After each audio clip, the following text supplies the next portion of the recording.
Hello, I would like to introduce you to Flare Up Alli.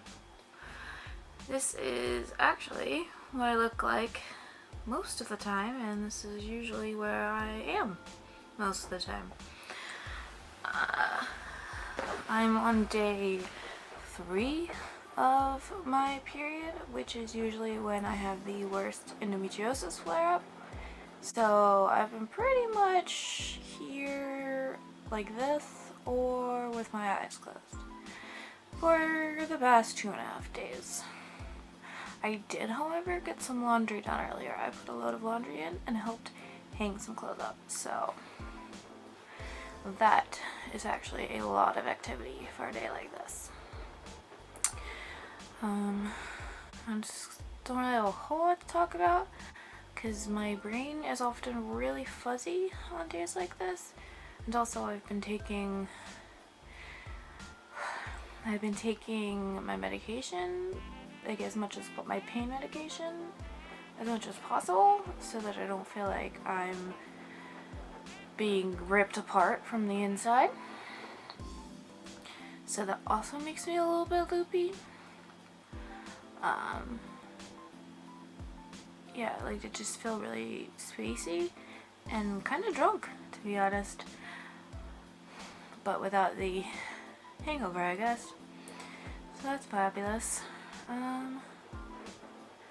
Maybe one thing that would be good, I think, for people to know about, it makes me feel a little bit better when I'm having a day like this, is to, well, first of all, remind myself that like my only job today is to rest, and also I've developed a habit of trying to use the most colorful descriptions I can for what my pain feels like. It makes me feel better to try and be silly even though I feel awful, but also I kind of enjoy other people's reactions to the descriptions. So one of the most common descriptions I use is, it feels like there is a fire in my intestines and it's just slowly burning from the inside out. Most often it feels kind of like somebody has a big a big metal spoon that's rusted and it's on fire, and they're just scooping my insides out like a pumpkin. That one's pretty common. Ooh, last night when I was trying to fall asleep, my abdomen and my pelvis felt like someone had a blowtorch inside and was just, slowly burning from the inside out. I started to get a really horrible migraine that's been fun the last 4 or 5 months. I get horrible migraines like every month of my period, and sometimes other days of the month. My voice is really raspy because my allergies also get so much worse during a flare-up. So yeah, this is where I'll be probably for the next day or so.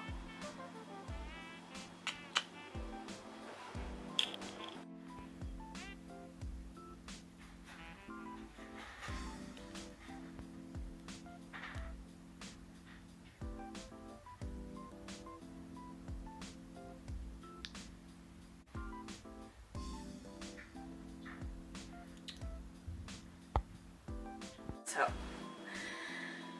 it's now, let's see, flare-up started Thursday, Friday, Saturday, Sunday, Monday, Tuesday, Wednesday. It's now 7 days into my flare-up.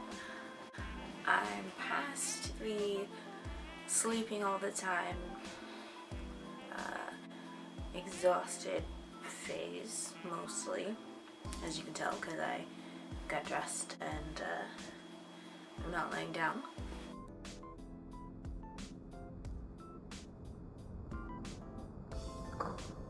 but the pain sort of moves in weird stages.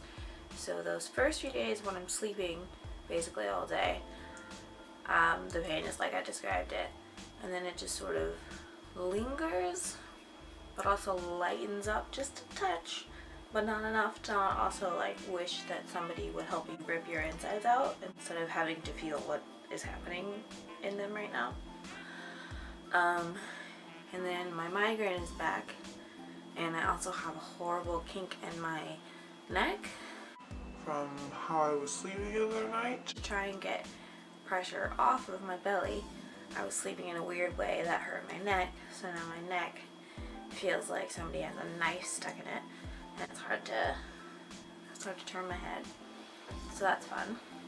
And the sciatica that I get with my endometriosis pains is on high alert right now. The last few months it started this thing, well, let me back up. It's been causing pain and numbness down my left leg for probably close to a year now, and it's just gotten progressively worse. And now it's at the point where during one of these bad flare-ups I can't walk without using my crutches, or one of my crutches, as a cane. It's too painful to try and walk without it, and it's exhausting. So it's part of like it. So it's partly because of pain and partly for preserving my energy is why I use the mobility aid. And you might be able to tell I'm a little bit short of breath because during one of these flare-ups my orthostatic intolerance is also really hyperactive.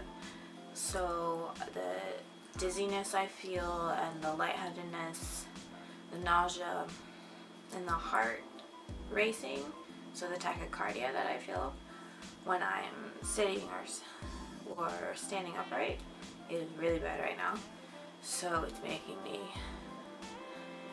me have to breathe really intensely. Yeah, so that's where I'm at physically. But of course, when you're chronically ill and haven't been able to work, there are money issues you have to deal with too. So I just got back from an appointment actually to deal with debt counseling. So at least we're moving forward there. Unfortunately though, I also got an email yesterday from the Endometriosis center that I'm going to, the one that's going to be doing my surgery. They are not scheduling surgeries at the moment, and that's because of the current lockdown we're under for COVID. And they said they won't hear again whether or not they can start scheduling surgeries until the end of February. So that means it's now been 1, 2, 3, it'll be about 3 months since I was supposed to have surgery, and almost 6 months since I found out I was going to have surgery. So that's really upsetting. Excuse me. I'm going to see the doctor soon. Excuse me. My acid reflux is in a good place. I'm going to see my doctor, the surgeon, soon. So I guess that's good. I guess they're going to do, because it's been so long since they last checked up on everything, they're going to, I guess, have another assessment of where I'm at.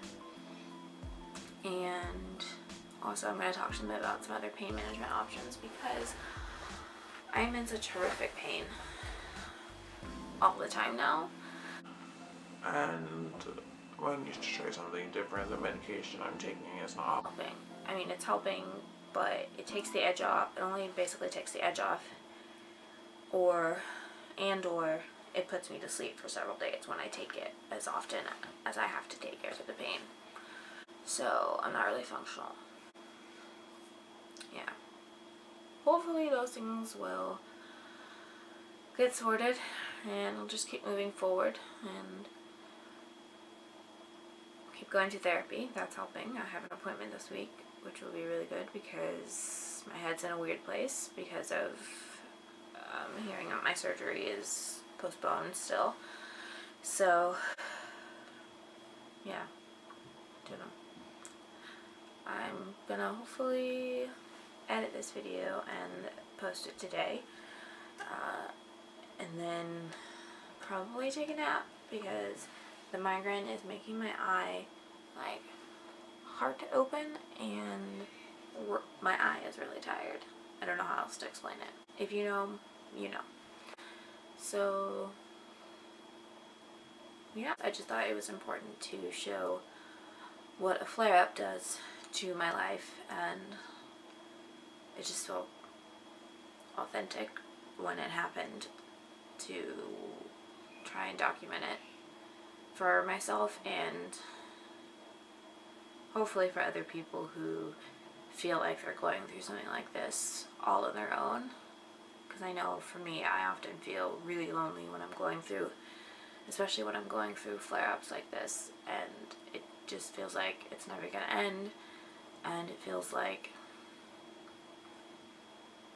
yeah, it feels like your body is falling apart and you just kind of want to sleep through it and wake up when it's all better. And I know I'm not the only one that feels that, and I know I'm the only one that has to deal with that, and hopefully that will help somebody feel less alone, because I know it helps me feel less alone to share it. So yeah, catch ya later.